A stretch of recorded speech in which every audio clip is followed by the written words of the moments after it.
This is day 76 of our daily Bible reading session. 1 Samuel, chapter 11. Then Nahash the Ammonite came up and encamped against Jabesh Gilead. And all the men of Jabesh said to Nahash, "Make a covenant with us, and we will serve you."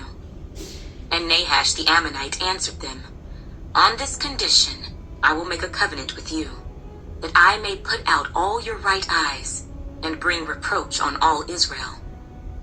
Then the elders of Jabesh said to him, "Hold off for 7 days, that we may send messengers to all the territory of Israel. And then, if there is no one to save us, we will come out to you." So the messengers came to Gibeah of Saul, and told the news in the hearing of the people. And all the people lifted up their voices and wept. Now there was Saul, coming behind the herd from the field.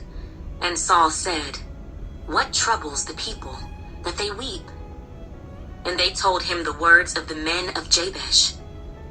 Then the Spirit of God came upon Saul when he heard this news, and his anger was greatly aroused.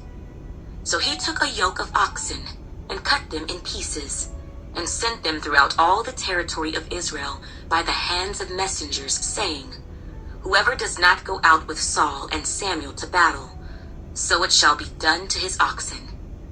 And the fear of the Lord fell on the people, and they came out with one consent. When he numbered them in Bezek, the children of Israel were 300,000, and the men of Judah 30,000. And they said to the messengers who came, "Thus you shall say to the men of Jabesh Gilead, Tomorrow, by the time the sun is hot, you shall have help." Then the messengers came and reported it to the men of Jabesh, and they were glad. Therefore the men of Jabesh said, "Tomorrow we will come out to you, and you may do with us whatever seems good to you." So it was, on the next day, that Saul put the people in 3 companies, and they came into the midst of the camp in the morning watch, and killed Ammonites until the heat of the day. And it happened that those who survived were scattered, so that no 2 of them were left together. Then the people said to Samuel, "Who is he who said, 'Shall Saul reign over us?' Bring the men, that we may put them to death." But Saul said, "Not a man shall be put to death this day, for today the Lord has accomplished salvation in Israel." Then Samuel said to the people, "Come, let us go to Gilgal, and renew the kingdom there." So all the people went to Gilgal, and there they made Saul king before the Lord in Gilgal. There they made sacrifices of peace offerings before the Lord, and there Saul and all the men of Israel rejoiced greatly. 1 Samuel, chapter 12. Now Samuel said to all Israel, "Indeed, I have heeded your voice in all that you said to me, and have made a king over you. And now here is the king, walking before you, and I am old and gray-headed, and look, my sons are with you. I have walked before you from my childhood to this day. Here I am. Witness against me before the Lord and before his anointed. Whose ox have I taken, or whose donkey have I taken, or whom have I cheated? Whom have I oppressed, or from whose hand have I received any bribe with which to blind my eyes? I will restore it to you." And they said, "You have not cheated us or oppressed us, nor have you taken anything from any man's hand." Then he said to them, "The Lord is witness against you, and his anointed is witness this day, that you have not found anything in my hand." And they answered, "He is witness." Then Samuel said to the people, "It is the Lord who raised up Moses and Aaron, and who brought your fathers up from the land of Egypt. Now therefore, stand still, that I may reason with you before the Lord concerning all the righteous acts of the Lord, which he did to you and your fathers. When Jacob had gone into Egypt, and your fathers cried out to the Lord, then the Lord sent Moses and Aaron, who brought your fathers out of Egypt, and made them dwell in this place. And when they forgot the Lord their God, he sold them into the hand of Sisera, commander of the army of Hazor, into the hand of the Philistines, and into the hand of the king of Moab. And they fought against them.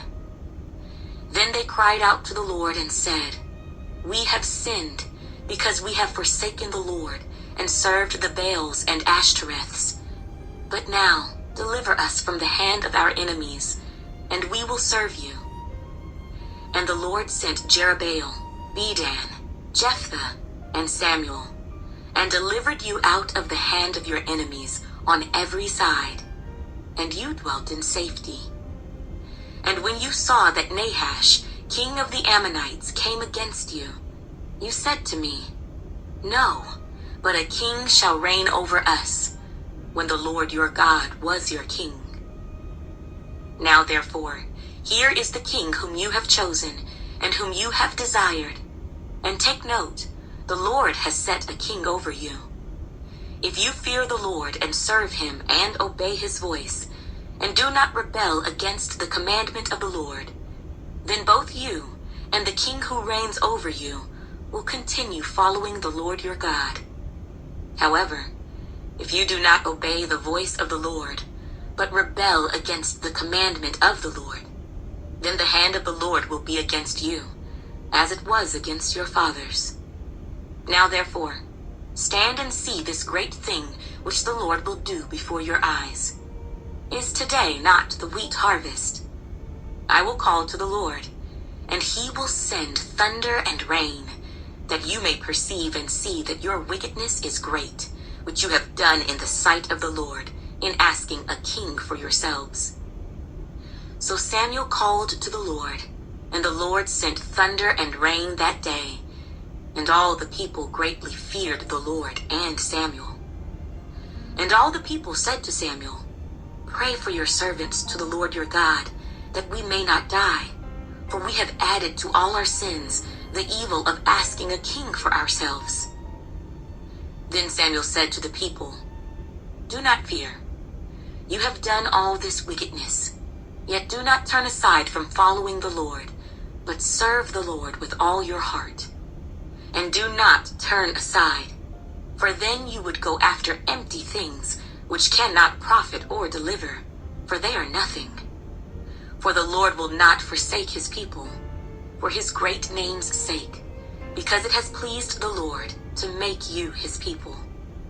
Moreover, as for me, far be it from me that I should sin against the Lord in ceasing to pray for you. But I will teach you the good and the right way. Only fear the Lord, and serve him in truth with all your heart. For consider what great things he has done for you. But if you still do wickedly, you shall be swept away, both you and your king." 1 Samuel, chapter 13. Saul reigned 1 year, and when he had reigned 2 years over Israel, Saul chose for himself 3,000 men of Israel. 2,000 were with Saul in Michmash, and in the mountains of Bethel, and 1,000 were with Jonathan in Gibeah of Benjamin. The rest of the people he sent away, every man to his tent. And Jonathan attacked the garrison of the Philistines that was in Geba, and the Philistines heard of it. Then Saul blew the trumpet throughout all the land, saying, "Let the Hebrews hear." Now all Israel heard it said that Saul had attacked a garrison of the Philistines, and that Israel had also become an abomination to the Philistines. And the people were called together to Saul at Gilgal. Then the Philistines gathered together to fight with Israel, 30,000 chariots, and 6,000 horsemen, and people as the sand which is on the seashore in multitude. And they came up and encamped in Michmash, to the east of Beth-aven. When the men of Israel saw that they were in danger, for the people were distressed, then the people hid in caves, in thickets, in rocks, in holes, and in pits. And some of the Hebrews crossed over the Jordan to the land of Gad and Gilead. As for Saul, he was still in Gilgal, and all the people followed him trembling. Then he waited 7 days, according to the time set by Samuel. But Samuel did not come to Gilgal, and the people were scattered from him. So Saul said, "Bring a burnt offering and peace offerings here to me." And he offered the burnt offering. Now it happened, as soon as he had finished presenting the burnt offering, that Samuel came, and Saul went out to meet him, that he might greet him.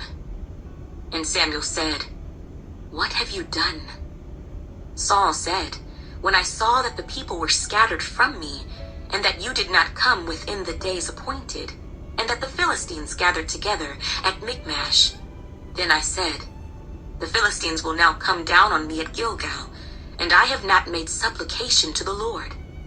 Therefore I felt compelled, and offered a burnt offering." And Samuel said to Saul, "You have done foolishly. You have not kept the commandment of the Lord your God, which he commanded you. For now the Lord would have established your kingdom over Israel forever. But now your kingdom shall not continue. The Lord has sought for himself a man after his own heart, and the Lord has commanded him to be commander over his people, because you have not kept what the Lord commanded you." Then Samuel arose and went up from Gilgal to Gibeah of Benjamin. And Saul numbered the people present with him, about 600 men. Saul, Jonathan his son, and the people present with them remained in Gibeah of Benjamin. But the Philistines encamped in Michmash. Then raiders came out of the camp of the Philistines in 3 companies. One company turned onto the road to Ophrah, to the land of Shual. Another company turned to the road of Beth-horon, and another company turned to the road of the border that overlooks the valley of Zeboim toward the wilderness. Now there was no blacksmith to be found throughout all the land of Israel, for the Philistines said, "Lest the Hebrews make swords or spears." But all the Israelites would go down to the Philistines to sharpen each man's plowshare, his mattock, his axe, and his sickle. And the charge for sharpening was a pim for the plowshares, the mattocks, the forks, and the axes, and to set the points of the goads. So it came about, on the day of battle, that there was neither sword nor spear found in the hand of any of the people who were with Saul and Jonathan, but they were found with Saul and Jonathan his son. And the garrison of the Philistines went out to the pass of Michmash.